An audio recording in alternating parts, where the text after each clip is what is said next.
자, 사랑하는 안디옥 교회 성도 여러분, 안녕하셨습니까? 네. 이렇게 오늘도 성령 충만, 기도 충만, 말씀 충만한 한 하루가 되시기 바랍니다. 오늘은 5번째 강의로 성서에 대해서 공부합니다. 성서에 공부하는데 이 시간이 가장 많은 시간을 할애합니다. 왜냐하면 이 성서에 대해서 우리 공부할 때 첫째, 우리가 이 성서를 세우는 과정이 있어요. 그래서 첫 번째 하는 것이 성서벽을 세우는 과정입니다. 이것이 한 강의고요.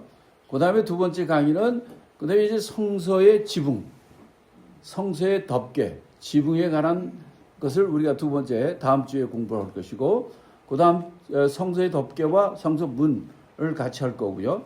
그 다음에 이제 성서 안에 중요한 세 가지가 있습니다.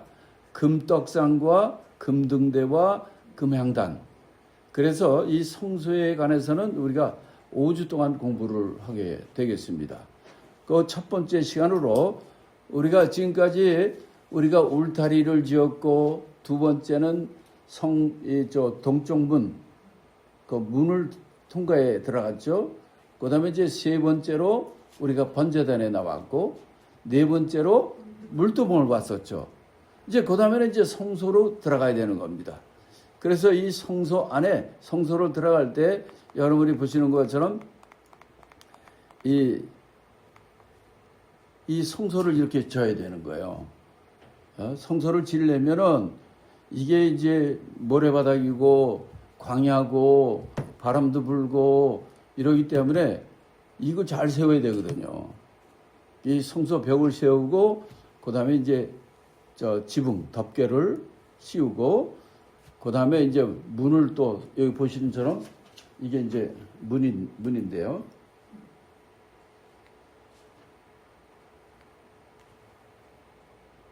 이게 왜 안 돼? 이거 안 돼? 이게 안 되네.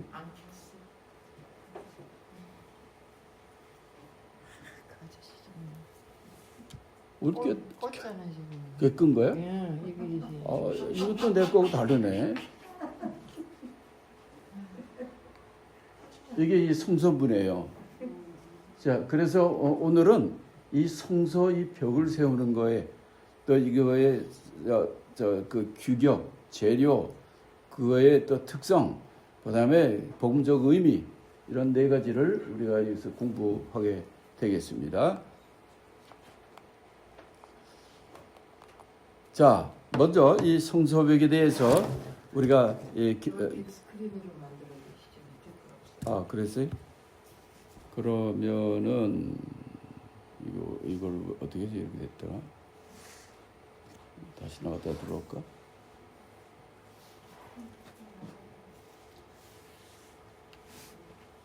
그래도 되네. 그러네.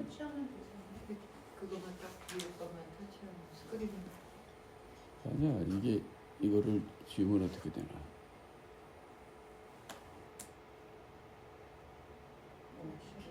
나왔네. 자, 성서벽의 규격에 대해서 먼저 우리가 본문 성경, 이거 본문을 읽겠습니다. 출애굽기 26장 15절로 30절. 여러분 교재에는 본문 내용이 없죠. 이제 우리 왜 그런지 여러분이 다 아시죠. 그래서 우리가 15절부터 30절까지 본문의 내용을 우리가 잘 똑똑히 한번 읽어보도록 하겠습니다. 너는 조각목으로 성막을 위하여 널판을 만들어 세우되 각 판의 장은 10규빗, 광은 1규빗 반으로 하고 각 판에 2척씩 내어 서로 연하게 하되 너는 성막 널판을 다 그와 같이 하라. 너는 성막을 위하여 널판을 만들되 남편을 위하여 스물을 만들고 스물 널판 아래 은받침 40을 만들지니 이 널판 아래에도 그 2촉을 위하여 2받침을 만들고 저 널판 아래에도 2촉을 위하여 2받침을 만들지며 성막 다른 편 곧 그 북편을 위해서도 널판 20로 하고 은받침 40을 이 널판 아래에도 2받침 저 널판 아래에도 2받침으로 하며 성막 뒤 곧 그 서편을 위하여는 널판 6을 만들고 성막 뒤 두 모퉁이 편을 위해서는 널판 2를 만들되 아래에서부터 위까지 각기 2겹 두께로 하여 윗꼬리에 이르게 하고 그 모퉁이 편을 다 그리하며 그 널판에는 은받침이 16이니 이 판 아래도 2받침이요 저 판 아래에도 2받침이니라. 너는 공목으로 띠를 만들지니 성막 2편 널판을 위하여 5이요 성막 저편 널판을 위하여 5이요 성막 뒤 곧 서편 널판을 위하여 5이며 널판 가운데 있는 중간띠는 이 끝에서 저 끝에 미치게 하고 그 널판들을 금으로 싸고 그 널판들의 띠를 꿰 금고리를 만들고 그 띠를 금으로 싸라. 너는 산에서 보인 시강대로 성막을 세울지라. 자, 이게 몇 번 읽어야 정확한 뜻이 이해가 됩니다. 많은 부분이기 때문에 이야기 좀 그냥 읽긴 읽었는데 잘 이야기 어려운 부분들 몇 군데가 있어요. 이제 우리가 하나씩 해나가도록 하겠습니다. 자, 여기서 기본적인 것은 뭐냐면 이 벽을 뭐로 만드냐면 이 조각목을 갖다가 조각목에다 금을 입혀가지고 널판지를 만드는 거예요. 널판지를 갖다가 쭉 세워놓는 거예요. 근데 널판지가 전체가 이제 널판지 한 장의 크기가 높이는 10규빗. 그러니까 성소의 높이가 10규빗이에요. 그리고 이 성소 벽의 그 두께가 1규빗 반입니다.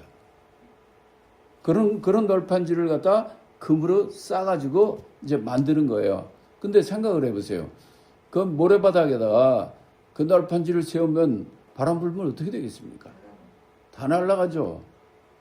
그래서 이제 그런 관계, 거기서 이제 그걸 하는 방법이 우리 보통 집 같으면은 기초공사하고 바닥공사하고 거기다 세우고 그러잖아요. 여기서는 그럴 수가 없는 거예요.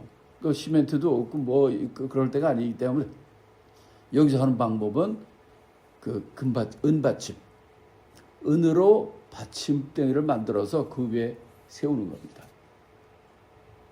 그러고 이제 그 조치로서 이 바닥에 은받침이 말이에요. 이 하나가 이게 얼마냐면 1달란트,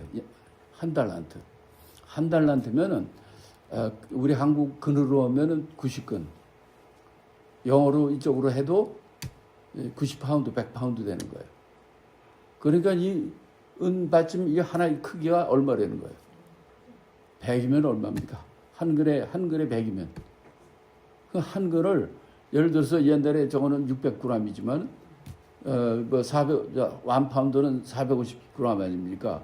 이걸 갖다 100근짜리로 한다면 이게 얼마입니까? 45kg예요.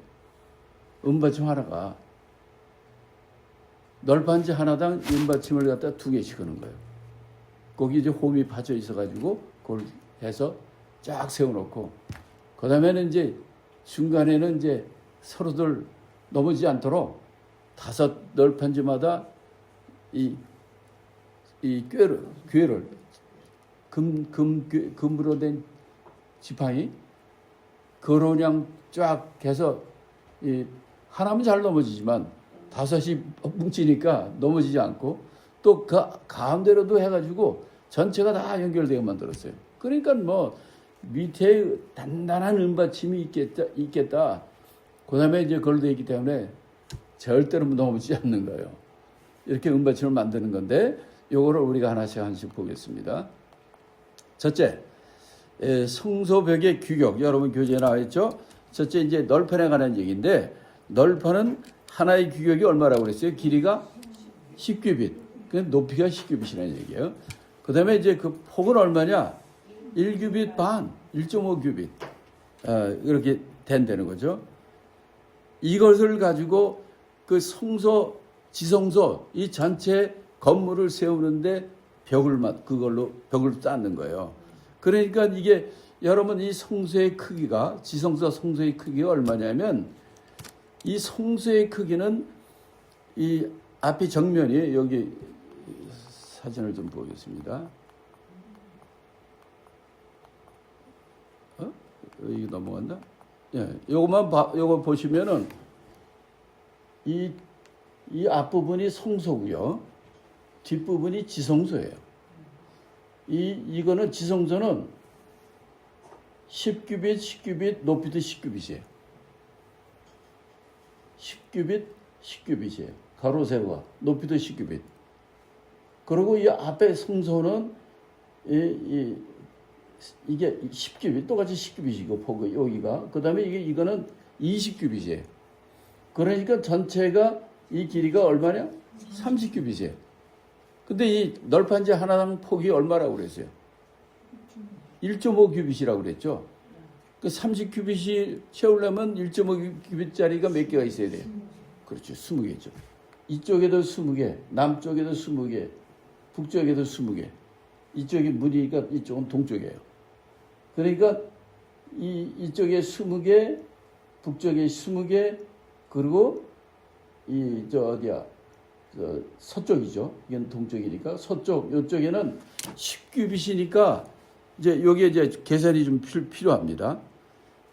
여기서 보니까 몇 개가 있다고 그랬어요. 아니, 긴 쪽은 20개씩이고, 이 짧은 이쪽에 이쪽이 이제 여러분 잘 이해가 안 될 거예요. 이 짧은 게 이쪽에 널판지가 몇 개냐면 하나, 둘, 셋, 넷, 다섯, 여섯, 일곱, 여덟. 자, 그러면 이제 문제가 되는 거예요. 이 넓이가 1.5규빗이라고 그랬잖아요. 1.5규빗에 8을 곱하면 얼마가 됩니까? 그럼 10규빗보다 훨씬 높네. 그래서 저거를 어떻게 하냐면 이 가운데 6장. 6장이면 몇 규빗입니까?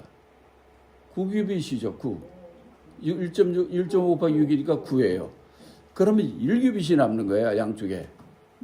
그렇다고 저 1.5규빗짜리 그냥 그거 갖다 낼 수가 없거든요. 그래서 이 끝에는 이게 10규빗 중에서 6장으로 9규빗이 되고 그러니까 이쪽에 0.5규빗, 이쪽에 0.5규빗이 되는 거예요. 그래야지 이쪽이 10규빗이 되죠. 나머지는 이 널판지 두께가 있잖아요. 그래서 이쪽에는 그걸 널판지 넓을 접어가지고 한다고 그랬어요. 그러니까 1.5규빗에서 0.5규빗 양 끝에 빼고 그러면 1규빗이 남는 거를 반으로 접으면 0.5규빗 해가지고 2겹이 되는 거죠. 그래가지고 그것도 두 촉으로 이렇게 집어넣어가지고 이렇게 만드는 것. 그래서 이게 길이 차이를 어떻게 극복을 했느냐면 이 가운데 6개는 그대로 하고 끝에는 이거 안 맞잖아요. 그러니까 이거를 갖다가 0.5규빗 이쪽에도 0.5, 0.5 두 겹 해가지고 8 널판지를 쓰게 되는 거예요. 그러면 이제 널판지가 몇 개가 필요한 겁니까? 널판이 토탈. 이쪽에는 널판지가 없어요. 문이기 때문에. 그러니까 이 세 명, 이쪽이 20장, 저쪽이 40장, 저 뒤에 8장. 그럼 몇 장이에요?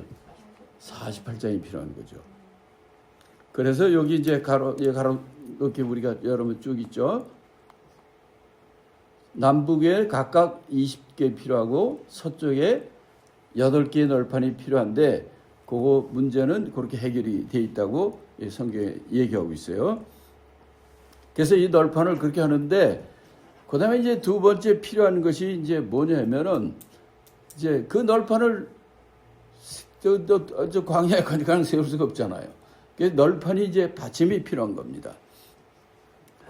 널판의 받침은 이 널판에 은받침을 하는데 은받침이 2개가 들어가요. 왜냐하면 그 받침대 밑에다 촉을 만들었어. 이게 촉을 만들고 은받침에는 홈을 만들어. 그래서 이게 근데 하나면 위험하니까 2개를 만든 거예요. 그래서 두 촉이 은받침에 그 홈에 딱 들어가. 그러면은 이 은받침 하나가 한 널판지에 이 100근짜리가 두 개 있으니까 이 엄청나게 튼튼하죠.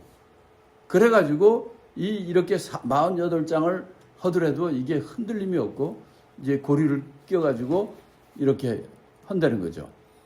바람 불고 이 날씨가 안 좋고 바닥도 안 좋고 이럴 때 성소 세운다는 게 와 이거는 하나님이 주신 지혜였거든요. 근데 왜 그걸 갖다 은받침으로 만드는가 하는 거예요. 한번 생각을 해보세요. 이게 저 은받침만 지금 여기만 48개 널판지가 48개니까 은받침이 몇 개가 필요합니까? 96개. 그냥 대략 잡아지고 100개라고 칩시다. 그러면 한 개당 100파운드. 어? 그럼 45kg잖아요. 45kg가 100개가 필요한 거 아니에요. 그럼 몇 톤입니까? 4.5톤이에요.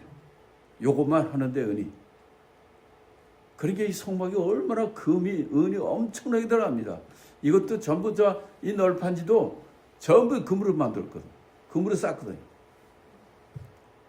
아니, 성소에 있는 건 다 금이에요, 금. 그러니까 엄청난 많은 보물 재료가, 비싼 재료가 드는 거예요. 지금의 금값이 얼마입니까? 와, 엄청나죠. 은값도 지금 굉장히 많이 오르고, 이게 이렇게 해서 이제 만드는 거예요. 그러니까 받침은, 그 받침에는 홈이 있어서 그걸 끼울 수 있고, 여기 한번 내가 그림이 뒤에 있는데, 잠깐 보여드리겠습니다. 이렇게 돼 있어요. 자, 이게 널판 하나에 홈이 2개가 있고 여기는 이렇게 집어넣을 수 있도록 이렇게 만듭니다. 그러니까 이게 하나가 그렇지. 하나가 이제 그렇지. 45kg. 이런 건 단단한 거로 이렇게 2개씩 하나당 2개씩 해가지고 세우고 여기는 이제 서로 이 금으로 띠로 서로도 연결시키는 거예요. 자, 그래가지고 이렇게 세우는 겁니다. 이 홈에다가 이게 하나당 엄청나게 무거운 100파운드짜리 이걸 2개로 이게 나무를 하나씩 세우고 이게 띠도 하나가 아니에요. 이 보이는 띠가 4개고 가운데 바깥에서는 안 보여요. 이게 서로들 쫙 연결돼 있어요. 5장씩 하나씩. 이렇게 해가지고 전체가 다 흙의 널판을 만듭니다. 그래서 이거는 이 홈을 만들고 그거를 집어넣어가지고 이렇게 만드는 거고요. 더 여기에 나오네. 이렇게 이제 홈이 있고 여기다가 이제 홈에다가 이걸 끼워 맞춰서 세우는 거예요. 이것도 이렇게 들어가게 돼 있어요. 이런 식으로 그 옛날인데도 아주 그냥 그 못이나 이런 거 안 쓰고 뭐 없죠. 그렇지만 이렇게 이런 거로 기초가 든든하고 아주 그냥 근데 이 성수의 모든 거는 다 금으로 만드는데 특별히 이 받침은 은으로 만들어요. 이제 이거에 대해서 우리가 이제 하나씩 또 좀 공부해 나가겠습니다.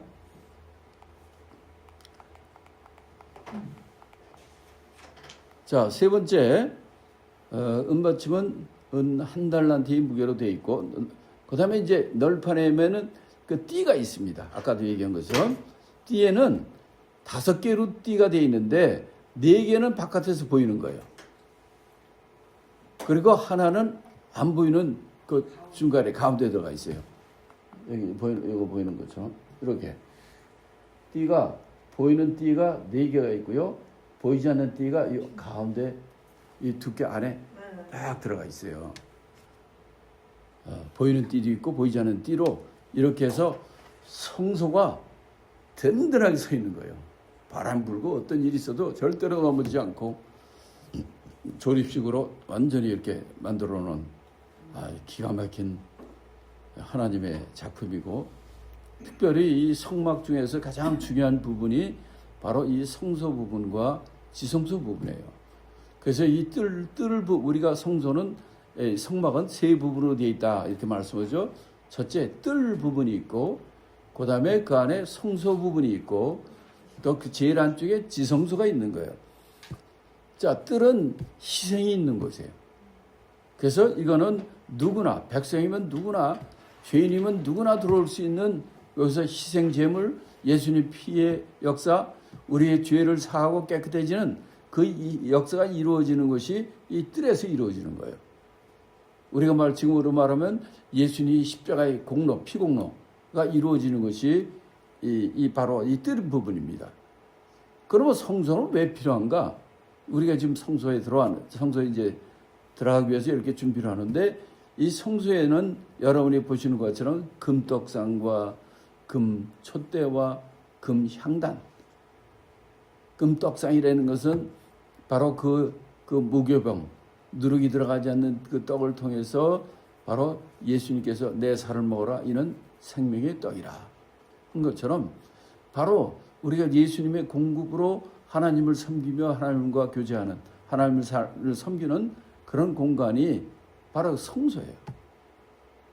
금빛, 금등대, 금촛대는 그거는 이 세상에 빛 대신 예수 그리스도를 우리에게 보여주고, 우리가 하나님 섬길 때는 그 온전히 빛이 그 금촛대 그 빛밖에 없어요. 창문도 없고 빛이 들어오는 빛이 없어요. 깜깜해.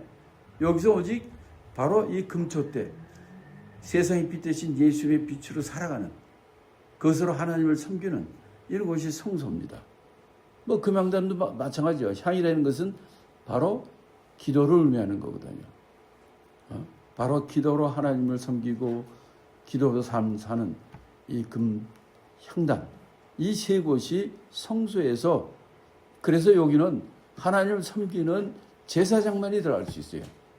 이건 죄인은 못 들어갑니다.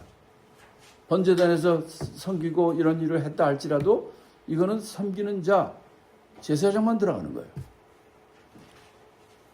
그 안에는 이제 휘장이 있고 그 안에 지성소가 있게 되고 이렇게 들어가는 이 하나님을 만나는 단계가 있는 거예요. 불신자에서 초신자, 초신자에서 제자, 제자에서 사도, 이런 식으로 우리가 믿음의 과정이 있는 것처럼 구약시대도 마찬가지예요. 일반 백성에서 제사장에서 대제사장, 이렇게 하나님을 더 가까이 하는 그렇게 성화의 단계를 우리에게 보여주시는 거죠. 그래서 이 널판의 띠는 4개 보이는 띠와 1개의 보이지 않는 띠로 되어 있다는 것, 그거를 우리가 했습니다. 그다음에는 이제 이 성소 벽의 재료에 대해서. 재료는 간단해요. 첫째, 널판의 재료도 모두 조각목에 뭐로 쌌다고 그랬죠? 금으로 쌌습니다. 자, 왜 조각목에다 금을 쌌는가? 우리 조각목은 우리가 그 전에 계속 이 성막에 쓰이는 이 나무는 전부 조각목이에요. 조각목은 우리말로 하면 잡목이에요. 이거는 열매도 좋은 거 열매도 없고 가시가 있고 보기도 흉하고 나무가 꼬불꼬불 해가지고 제목으로 쓰이지 못하는 거예요. 그런데 이걸 가지고 하나님의 성소, 하나님을 모시는 그 성소에 그 벽을 만드는 거예요. 그러니까 하나님의 나라는 이 성소에 쓰는 재료가 조각목이란 말이에요. 우리가 정말 이 세상에서 기둥의 성소에 쓰이는, 아니 좋은 건물에 쓰이는 거는 걷고 가는 좋은 나무들을 써야 되는데 여기는 조각목이에요. 정말 이 사막이나 들에 나오는 재료들 못 쓰고 그냥 나무 떼우는 거로만 쓸 수 있는 그런 땔감으로밖에 쓸 수 없는 그런 나무를 하나님께서 하나님의 성소에 쓰인다는 거예요. 그래서 그 조각목에다가 금으로 입힌다는 것은 이 조각목처럼 우리가 이 세상에서 죄인이고 쓸모없는 사람이지만 하나님 나라는 그런 자들 중에 주님의 은혜로 예수를 믿고 하나님 앞에 돌아온 그런 사람을 통해서 하나님의 나라를 이루어간다는 거죠. 그래서 조각목에다가 금이라는 것은 바로 이건 예수님을 의미하기도 해요. 예수님이 인간으로 오신 분은 그 몸은 조각목이거든.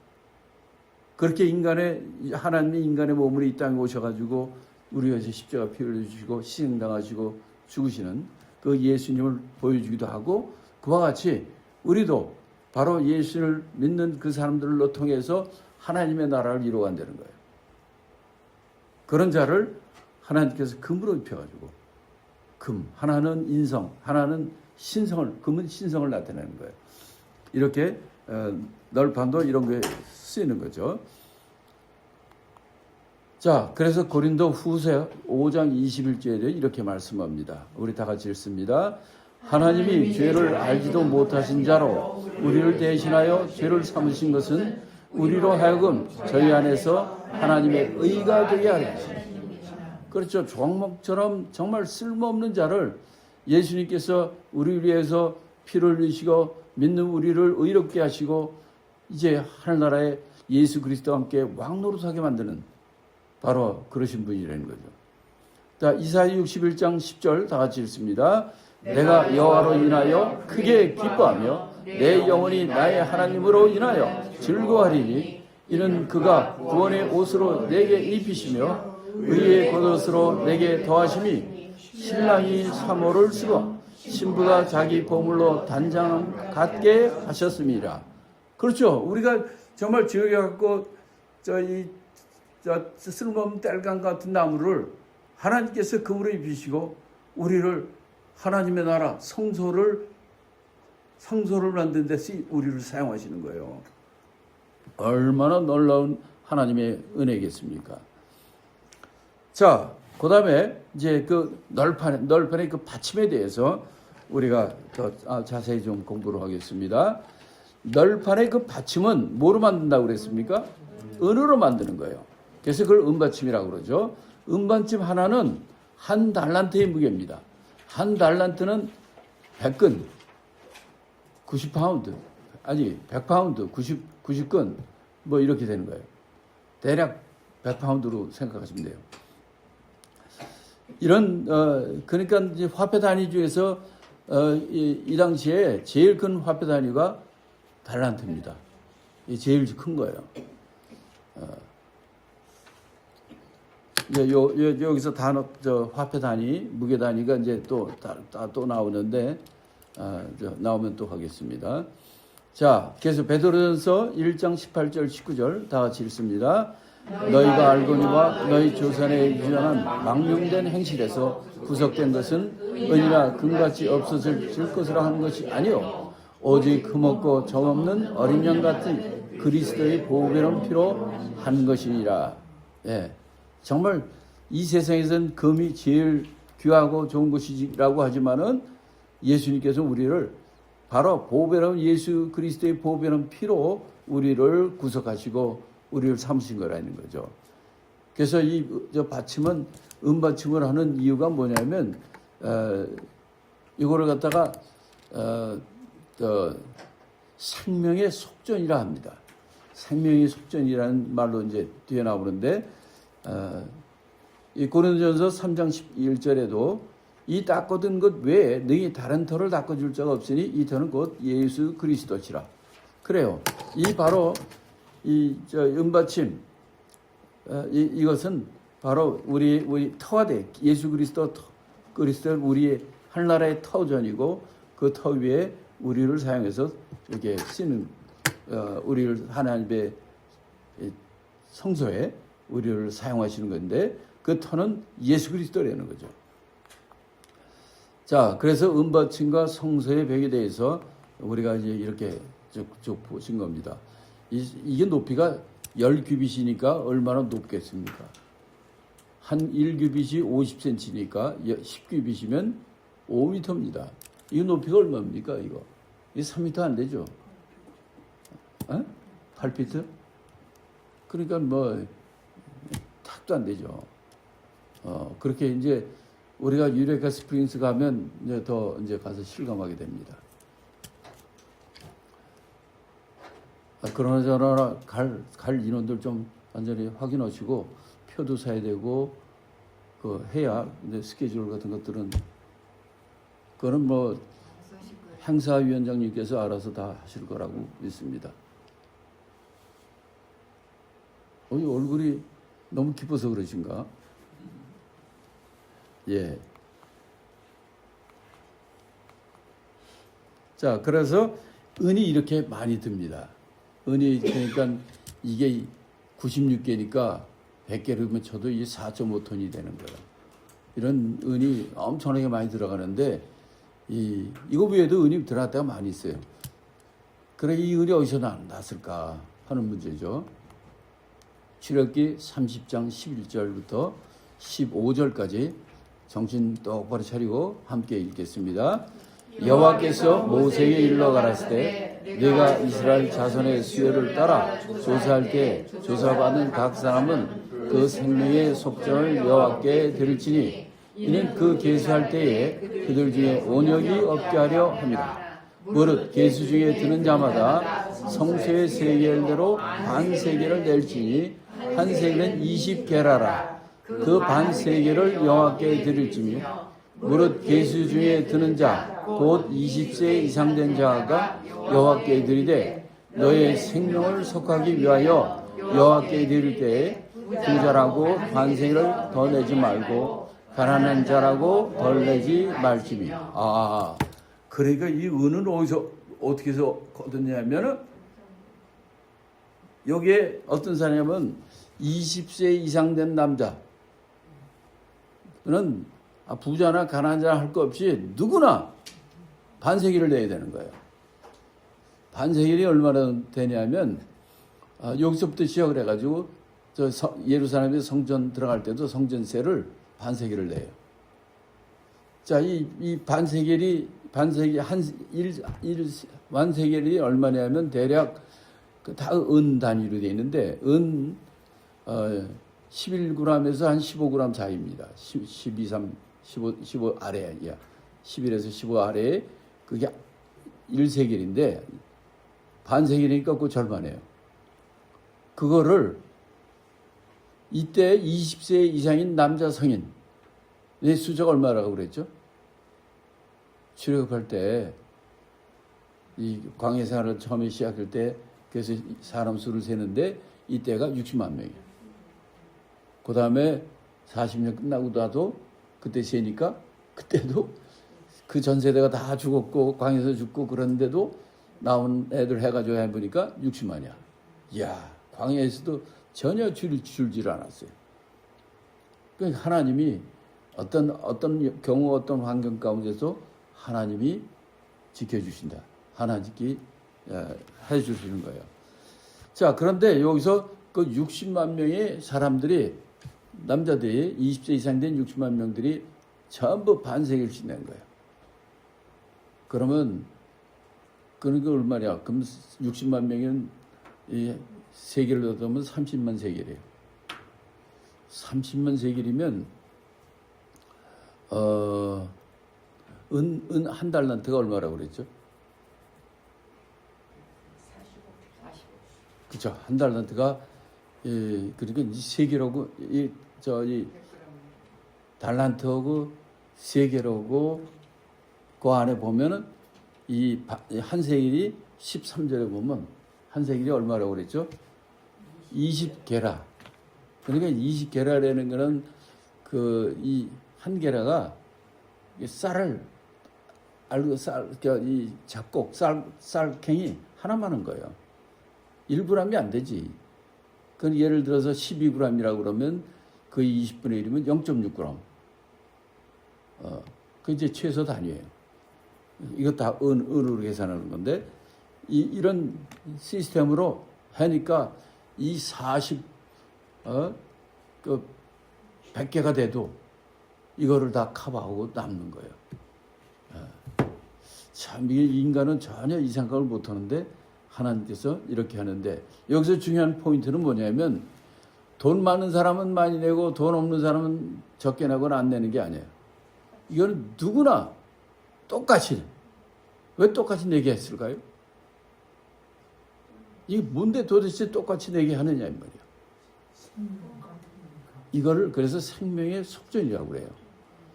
남자나 여자나 돈 많은 사람, 돈 없는 사람, 키 작은 사람에 키 큰 사람에 잘생긴 사람, 못생기는 사람 상관없이 누구나 그 생명은 똑같이 중요한 거예요. 그래서 반세겔씩 똑같이 냅니다.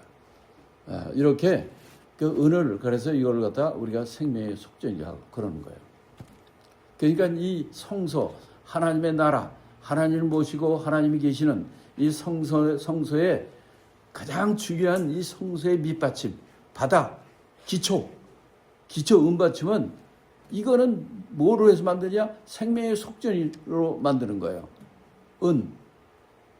이거는 돈 많은 사람이 많이 내고 이런 게 아니에요. 이 기본적으로 누구 예수 믿는 사람이라면 다 지내는 거예요. 이제 그게 바로 이제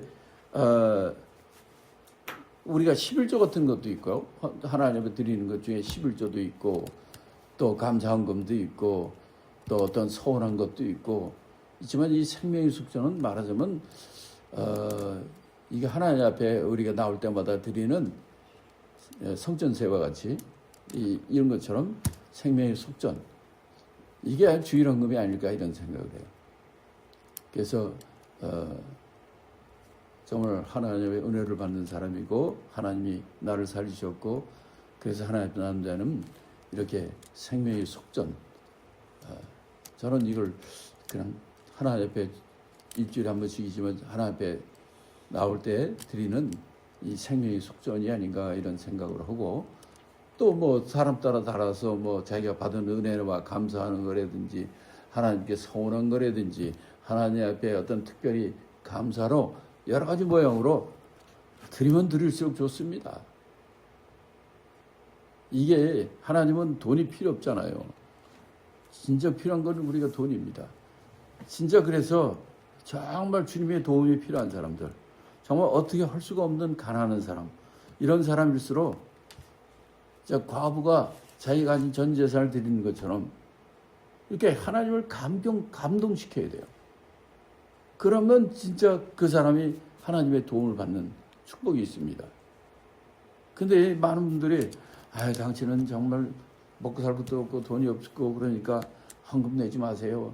그냥 그렇게 사세요. 내지 마세요. 이런 사람들이 있는데 난 그 사람 진짜 그 영혼을 사랑하는 것이 아니라고 생각이 돼요. 진정으로 우리의 최후 보루가 하나님이시고 하나님의 모든 걸 주시는 분인데 아니 하나님을 감동시켜야지. 성경에 과부가 자기 아들 먹이려고 남아있는 거 그거 하나님을 위해서 하나님의 엘리야를 위해서 다 드릴 때 어떻게 했어요? 그 끝날까지 밀가루와 기름이 떨어지지 않지 않습니까? 이렇게 우리가 하나님을 감동시키는 이런 자세 이런 게 필요하다는 거죠. 인본적인 생각으로는 그런 사람은 당신 돈 내지 마세요. 그냥 나오세요. 나도 그러고 싶죠. 근데 진정으로 그 사람이 복을 받고 하나님 앞에 복을 받으려면 아니 하나님을 감동시키지 하나님이 그걸 몰라요? 그 사람이 없는 걸 모르냐고. 근데 그럴지라도 그렇게 하나님 앞을 사랑하는 마음을 갖고 그렇게 한다면은 하나님이 어찌 그렇지 않을 수가 있습니까? 저는 그래서 이 신앙생활에서 인본주의를 제일 저는 싫어해요. 인본주의 박애주의는요 어떻게 보면 굉장히 너그럽고 좋게 보여요. 근데 이 하나님의 문제에 대해서는 우리가 그러면 안 됩니다. 하나님을 감동시키는 게 신앙생활이에요. 진정으로 하나님이 살아계시고 하나님이 여러분을 사랑하시고 우리의 아버지가 되시고 정말 그분이 정말 그러신 분이라는 걸 알면 애들이 정말 엄마 아버지가 생일날이라도 자기가 열심히 나가서 돈 벌어가지고 그걸 해도 그냥 그러갈 때 와, 그 애들이 그러니까 감동이 엄청나더라고요. 있는 돈 그거 하는 거고 자기가 그 고생해서 한 걸 가지고 이렇게 할 때 와 감동이 확 오더라고요. 그렇게 좀 하나님을 감동시키는 그런 신앙생활을 하는 여러분이 되시기 바랍니다. 자, 은받침은 그래서 생명의 속전인 거예요. 이 속전이 이제 생명의 속전이라는 게 뭐냐면 피값이라는 거예요. 우리 죄를 사는 바로 그 피값. 이거를 성경에서는 언약의 피라고 해요. 그래서 성경에 언약의 피를 내가 몇 개를 쭉 모았어요. 자, 마가복음 14장 24절 같이 읽습니다. 가라사대 때 이것은 많은 사람을 위하여 흘리는 나의 피, 곧 언약의 피라. 또 마태복음 26장 28절 이것은 죄 사함을 얻게 하려고 많은 사람을 위하여 흘리는 나의 피 곧 언약의 피다. 언약의 피라는 예수 그리스도께서 우리 인류 우리 죄를 사하기 위해서 흘린 그 피를 언약의 피라고 그것이 생명의 속전이란 말이에요. 근데 이건 예수 그리스도가 오셔가지고 해서 처음 하는 얘기 아니에요. 이거는 모세가 출애굽기 24장 8절에서 하신 얘기예요. 한번 들어봅시다. 모세가 그 피를 취하여 백성에게 뿌려 가로되 이 하나님께서 모든 말씀에 대하여 너희와 세우신 언약의 피라. 그렇죠. 예수님 오시기 바로 1500년 전부터 바로 이 모세에게 하나님께서 율법을 주시고 하나님 섬기는 법을 알려주시고 이러면서 바로 우리에게 언약의 피가 있다는 거예요. 그 피가 바로 예수님 오셔서 이게 나의 피. 나의 피는 곧 언약의 피라. 이렇게 예수님이 말씀하시는 거예요. 아, 그렇구나. 그러니까 이 은받침, 이게 생명의 속전. 이것은 바로 언약의 피구나. 예수님의 십자가에 죽은 그 피가 바로 우리의 언약의 피라는 거예요. 그걸로 하나님의 성전을 세웠다는 겁니다. 히브리서 10장 29절에도 또 한마디 합니다. 하물며 하나님의 아들을 밟고 자기를 거룩하게 한 언약의 피를 부정한 것으로 여기고, 예. 뭐 또 계속 있지만은 이 언약의 피, 이거는 바로 우리 위해 십자가에 죽으신 예수 그리스도 그 피가 언약의 피고, 그러니까 이 성막에 성소를 지을 때 그 은받침이 바로 언약의 피란 말이에요. 그 피로 우리를 사신 이 복음의 언약의 피로 기초로 하나님의 성소가 세워진 것다는 얘기입니다. 믿으시면 아멘. 아멘. 네. 자, 그 다음에 이제 시간이 제가 1시간 내에 끝내려고 열심히 노력하는데 또 하다 보면 또 그럴 수가 있는데 하여튼 빨리 끝내겠습니다. 널판에 이제 금띠, 이제 띠가 이제 세 번째는 띠예요. 첫째는 널판, 둘째는 받침, 은받침, 세 번째는 금띠. 예, 띠야. 띠가 중요해요. 왜냐하면 이게 각각 이렇게 세우면요, 똑바로 이게 벽이 되지도 않고 또 이 바람 불고 뭐 그러면 이게 흔들흔들하고 그랬기 때문에 꼭 띠가 서로 연결해 줘야 이게 똑바로 쓰죠. 그래서 이 꼭 띠가 필요한 거예요. 근데 이걸 뭐로 만드냐면 금띠로 만듭니다. 자, 한번 금띠에 대해서, 널판의 금띠에 대해서 출애굽기 26장 26절부터 29절까지 읽습니다. 너는 조각목으로 띠를 만들지니 성막 2편 널판을 위하여 5이요 성막 저편 널판을 위하여 5이요 성막 뒤 곧 서편 널판을 위하여 5이며 널판 가운데 있는 중간 띠는 이 끝에서 저 끝에 미치게 하여 그 널판들을 금으로 싸고 그 널판들의 띠를 뗄 금고리를 만들고 그 띠를 금으로 싸라. 다 금이죠. 금으로 싸서 하는데 이 다섯 널판지 다섯마다 이렇게 다섯씩 이렇게 하려는 거예요. 그러니까 이 20장이니까 다섯 전부 네 묶음이 되는 거죠. 그러나 이제 중간 띠는 이 끝에 저 끝까지 쫙 연결시켜가지고 그걸 갖다 아주 그냥 어떤 바람이 불고 어떤 일에도 흔들리지 않도록 이렇게 금띠로 하는 거죠. 자, 그럼 이것이 이제 어떤 이제 띠를 우리가 이 스피리추얼하게 또 우리가 복음적으로 본다면은 이 띠는 사랑의 띠를 의미합니다. 금띠. 하나님의 우리에게 베푸신 그 사랑의 띠로 우리 널판지가 우리 성도들이거든요. 속은 조각목인데 겉은 금으로 쌌잖아요. 우리는 육신의 몸을 갖고 있는 이 죄인이었지만 바로 하나님께서 우리를 금으로 입혀주시고 하나님의 성소를 세우는 가장 중요한 그 벽을 만드신 거예요. 벽으로 우리가 하나님의 성소를 이루어가는 겁니다. 그래서 거기서 우리가 정말 그 일을 잘하려면 어떻게 하냐면 이 띠가 연결되어 있어야 돼요. 이 띠가 그럼 무슨 띠겠어요? 사랑의 띠죠. 예수 그리스도의 사랑을 담은 그 우리 사랑의 띠로 서로 연결돼 있어야 되는 거예요. 우리가 이제 이 안디옥 교회가 이 고난의 기간을 지나면은 이제 하나님께서 이제 은혜를 베풀어 주시고 교회가 다시 정상으로 돌아가고 잘 돼갈 텐데요. 우리가 이제 조심해야 될 게 있는데 뭐냐면 이제 그렇게 되면 우리가 오늘 새벽기도에 사모가 이제 반대적인 측면을 얘기했는데 저는 좀 다릅니다. 뭐냐면은 이제 이 교회라는 게 100명이 오면요 80명, 80% 이상이 갑니다. 근데 나가는 이유가 뭐냐면 제일 큰 이유가 나는 어릴 때부터 이제 그런 말을 봤는데 교회 들어오면요 사람들이 지네들 아는 사람끼리만 얘기를 해요 항상. 그 처음 오는 사람들은 이 눈치 보기 바빠. 그래가지고 그걸 정착을 못하면 그냥 대화 뒷문으로 나갑니다. 그렇기 때문에 우리가 그 전에 재단 할 때도 얘기했지만은 고리가 있어야 돼요. 고리 같은 역할을 하는 사람이 친구 있으면 안 나갑니다. 친구 없으면 나가는 거예요. 기존에 있는 사람이 지들끼리만 쩍쩍쩍하고 그러면요 온 사람들 섞이지 못해요. 어디 근처도 못합니다. 왜냐하면 자기는 뭐 여기 원래 내 멤버도 아니고 그러니까 여기다가 그냥 쓱쓱쓱쓱 빠지게 돼 있어요. 그래서 먼저 있는 분들이 중요한 게 그런 사람들을 하나씩 맡아야 돼요. 친구를 만들고 또 만들고 이렇게 해가지고 하되 교회를 전체적으로 인도하는 분들은 맨날 기존 멤버만 붙잡고 막 하면은 그건 더 문제죠. 그래서 이제 그런 문제가 있어요.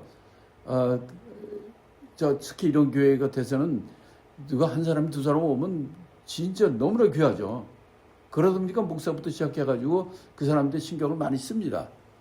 그런데 기존 멤버들의 입장에서 보면은 그렇게 잘못 보일 수도 있어요. 목사가 말이야, 저 무리들은 뭐 이제 찬밥 신세로 떨고 그러기만 한다고. 정말 그러면 되겠습니까? 그러면 안 되죠. 이것이 그릇이 이게 커야지 음식을 담을 수가 있어요. 요만한 간장 종기만 하면 여러분요 사람 와도 못 담아요. 그 일을 여러분들이 하셔야 돼. 목사는 목사대로 나름대로 할 거예요. 그거 안 되면요 교회 절대 안 커져요. 그런 면에서 이제 이게 사랑의 띠입니다. 안 되면 따로 그냥 각계 전투하고 따로들끼리 하면은 그 교회 되겠습니까?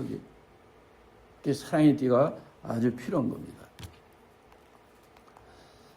자, 그런데 이 띠도 보이는 4개의 금띠가 있고 또 딱 중간에 보이지 않는 띠, 그 널판 안에 이 그물은 띠가 있는데 중간 띠라고 그래요. 이거는 뭐냐면 이 널판들을 뭐 하는 역할을 한다?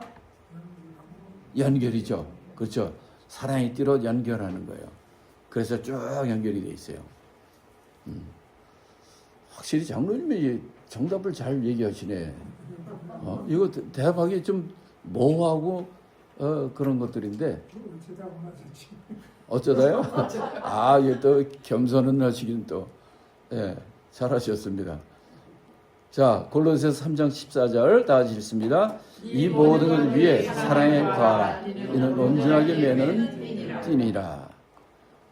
그 다음에 시편 133편 1편 형제가 연합하여 동거함이 어찌 그리 선하고 아름다운고.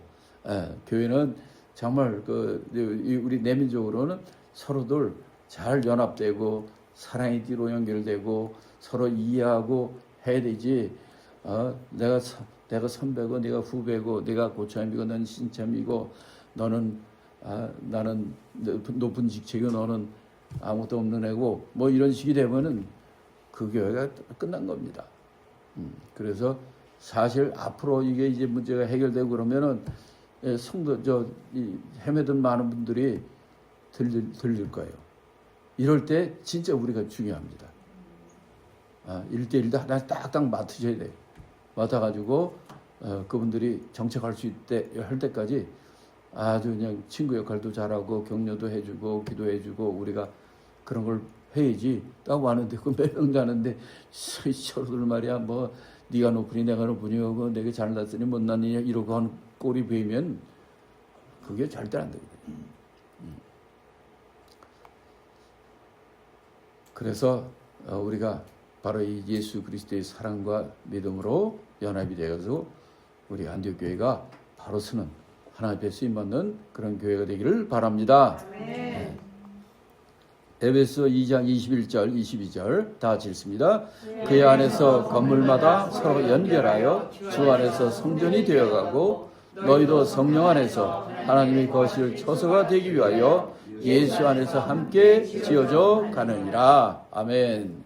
예, 함께 서로 연결해서 사랑으로 하나가 되고 연결되는 그런 정말 이 마지막 때 안디옥 교회가 정말 그렇게 설 수 있는 그런 거 교회가 되려면 그거는 뭐 담임 목사 누가 오더라도 제일 중요한 건 여러분이 해야 돼요. 그분이 역할을 할 거고 우리는 우리가 그 역할을 잘 감당하시길 바랍니다. 아멘. 자, 이렇게 이제 이 성소에 지는 모습이고요. 자, 이게 이제 이게 저기 번제단 있잖아요. 이게 번제단이고 물두멍이 있고 그래서 이렇게 이쪽으로 들어오면 이게 성소예요. 그리고 이 뒤가 지성소. 여기에 휘장이에요. 휘장이란 이 그룹 천사 모양이 있고 이게 이제 언약궤가 있는데 여기 보이는 것처럼 지금 우리가 이 성소 이 벽을 통해서 이 건물을 지는 거예요. 지붕도 해야 되고 문도 달고 이제 이런 여러 가지 해야 됐는데 오늘은 이 성소 벽을 어떻게 지어지는가 하는 것을 좀 보여드리고요. 이거를 딱 성소를 짓잖아요. 지면 어떤 모양이냐면 이런 모양이에요. 다 이게 금이에요. 금으로 다 해서 벽을 만들었죠. 그리고 모든 것이 금이란 말이야, 다. 이게 다 금에. 그러나 바닥은 은받침. 생명의 속전. 예수 그리스도의 십자가 공로. 이걸로 세워진 우리 성도들로 이렇게 성소, 하나님의 성소가 만들어지는 것입니다. 그래서 이 다음 시간에는 우리 위에 이제 집을 암만 멋있게 져도 지붕이 없으면 어떻게 됩니까? 암만 멋있는 집을 져도 지붕이 없으면 그건 집이 아니에요. 그거는 비바람 다 들어오고 눈 들어오고 막 그러면 그거 어떻게 삽니까? 그래서 지붕이 필요하고 우리가 다음 시간에는 이제 지붕하고 이 문에 대해서 그 다음에는 이제 금떡상과 금촛대와 금향단 이거라고 이제 안으로 더 들어가고 또 이거 외에도 또 우리가 좀 공부할 게 좀 많이 있습니다. 이거를 하나씩 우리가 해 나가도록 하겠습니다. 자, 우리가 이 시간에